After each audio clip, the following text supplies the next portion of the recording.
जय हिंद दोस्तों, स्वागत है आपका अपने YouTube चैनल रेल रिव्यू में। दोस्तों RRB NTPC under graduate level के फॉर्म भरना स्टार्ट हो चुके हैं। आप जाकर फॉर्म फिलअप कर सकते हो। तो उसमें जो मैक्सिमम कैंडिडेट का एक क्वेश्चन होता है कि हम फॉर्म कहाँ से अप्लाई करें, किस आरआरबी से फॉर्म अप्लाई करें ताकि वहाँ की कट ऑफ कंपेरेटिवली थोड़ी कम जाए। बेस्ट आरआरबी कौन सी है, उसमें आपका सेफ जोन कौन सा है, डेंजर जोन कौन सा है, ये सब चीज़ें पूछते रहते हैं। तो हम आज इन्हीं चीज़ों पर डिस्कस करेंगे। तो जो इस चैनल पर नए हैं वो इसे सब्सक्राइब कर सकते हैं। चलिए आइए वीडियो शुरू करते हैं।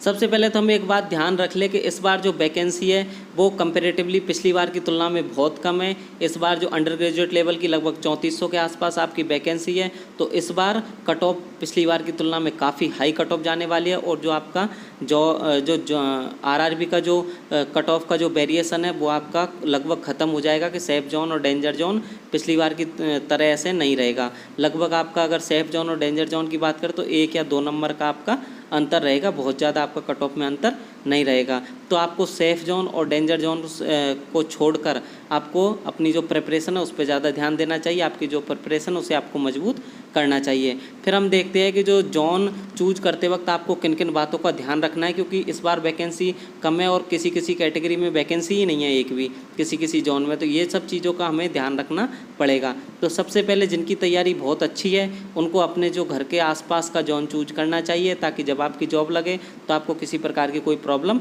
नहीं आए। अगर जो आपके जो होम जोन है उसमें अगर वैकेंसी नहीं है आपकी कैटेगरी की, आप जिस पोस्ट को चूज करना चाहते हो तो आप उसके आसपास के जोन चूज कर सकते हो। उसके बाद आपको देखना है वैकेंसी, जिस जोन को आप चूज कर रहे हो उसमें आपकी जो पोस्ट है उसकी वैकेंसी है या नहीं है। उसके बाद आपको देखना है कैटेगरी के, जिस आप कैटेगरी से आप बिलोंग करते हो उस कैटेगरी की पोस्ट उस जोन में है या नहीं है, क्योंकि किसी किसी जोन में जैसे ओबीसी की एक भी पोस्ट नहीं है।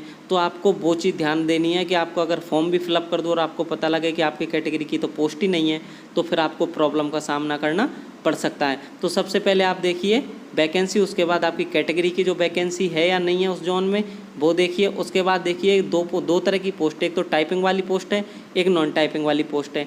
लास्ट टाइम क्या हुआ था कि जो रेलवे बोर्ड है उसने आपको जो टाइपिंग है उसके लिए लगभग 15 से 20 दिन का टाइम दिया था। और जो टाइपिंग एक ऐसी चीज़ है आपकी जो 15 से 20 दिन में तैयार नहीं कर सकते आप, चाहे आप कितनी भी कोशिश कर लो। कम से कम इसे 2 से 3 महीना की जो तैयारी है वो आपको चाहिए टाइपिंग के लिए। और जो टाइपिंग है वो एसएससी की तुलना में रेलवे में टाइपिंग टफ होती है। उसका कारण है कि जो टाइपिंग में आपका बैक स्पेस का ऑप्शन नहीं होता। तो आपको ये देखना है कि आप टाइपिंग वाली पोस्ट के लिए अप्लाई कर रहे हो या नॉन टाइपिंग वाली, क्योंकि अगर टाइपिंग वाली के लिए अप्लाई करोगे तो आपकी टाइपिंग अच्छी होनी चाहिए। अगर आपकी टाइपिंग अच्छी नहीं हुई और आपने जिस जोन से फॉर्म अप्लाई किया वहाँ पे टाइपिंग वाली पोस्ट ही हुई और नॉन टाइपिंग वाली पोस्ट नहीं हुई तो फिर आपको प्रॉब्लम हो जाएगी। तो इसलिए आप ये भी देखिए कि आप टाइपिंग वाली पोस्ट चाहिए आपको नॉन टाइपिंग वाली। तो जहाँ अगर आपको नॉन टाइपिंग वाली पोस्ट चाहिए तो उस जोन से आप फॉर्म भरिए जिसमें नॉन टाइपिंग वाली पोस्टें ज़्यादा है या नॉन टाइपिंग वाली पोस्ट है। ऐसा नहीं कि जिस जगह टाइपिंग वाली पोस्ट हो नॉन टाइपिंग वाली पोस्ट ही ना हो और आप उस जगह से फॉर्म भर दो और बाद में आपको पता लगे कि आपकी तो टाइपिंग की भी तैयारी नहीं है, तो फिर प्रॉब्लम हो सकती है। और जो आप जो टाइपिंग की तैयारी आप अभी से स्टार्ट कीजिए, क्योंकि बाद में रेलवे आपको इतना टाइम नहीं देगी कि आप टाइपिंग की तैयारी कर सकें। तो टाइपिंग के लिए डेली चाहे आधा घंटा निकालिए चाहे 1 घंटा निकालिए, लेकिन आप डेली अभी से ही टाइपिंग की तैयारी स्टार्ट कर दीजिए। अब हम देखते हैं जो जोन कौन से जोन है जहाँ से आपकी जो कंपेरेटिवली थोड़ी सी कम कट ऑफ कम जा सकती है।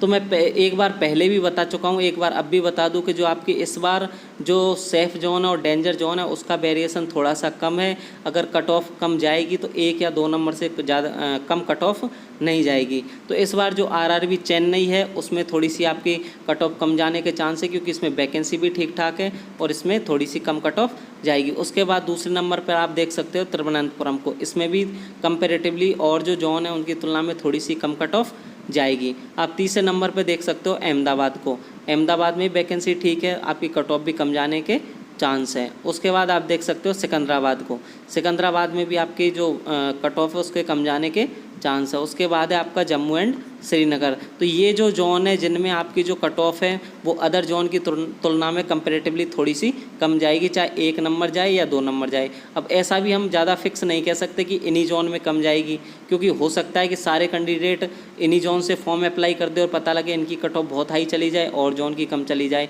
लेकिन अगर ऐसा नहीं हुआ तो इनकी जो कट ऑफ है वो कंपैरेटिवली अदर जोन की तुलना में थोड़ी कम जाएगी। उसके बाद हम बात करें जैसे अजमेर हुआ आपका, पटना हुआ आपका, भोपाल हुआ आपका, मालदा हुआ, जिनमें वैकेंसी नहीं है। और जो ये जोन है ये पहले ही डेंजर जोन की श्रेणी में आती है, क्योंकि इनकी कट ऑफ है जो हमेशा ज़्यादा जाती है, चाहे आपकी वैकेंसी हो या नहीं हो। इनका इनकी जो कट ऑफ है उसमें किसी प्रकार का कोई अंतर नहीं देखने को मिलता। वैकेंसी ज़्यादा है तो भी कट ऑफ ज़्यादा जाएगी, वैकेंसी कम है तो भी कट ऑफ कम जाएगी, ज़्यादा जाएगी। तो इस बार तो वैकेंसी बहुत कम है। तो ये जोन में सिर्फ वो ही फॉर्म भरने का रिस्क ले जिनकी तैयारी बहुत अच्छी है, यानी आप चाहे कुछ भी हो जाए आपको एक पोस्ट मिल जाएगी, तो वो ही इस जोन से फॉर्म अप्लाई करें। या जिनकी तैयारी थोड़ी सी कम है वो ये जोन चूज कर सकते हैं, आपको थोड़ा सा बेनिफिट मिलने के चांस है। तो ये जो जोन से रिलेटेड जितनी भी बातें थी मैंने आपको इस वीडियो के माध्यम से बताई है। फिर भी आपको किसी प्रकार की कोई क्वेरी हो तो आप हमें कमेंट सेक्शन में पूछ सकते हैं। इसी के साथ मिलते हैं किसी नेक्स्ट वीडियो में। धन्यवाद दोस्तों।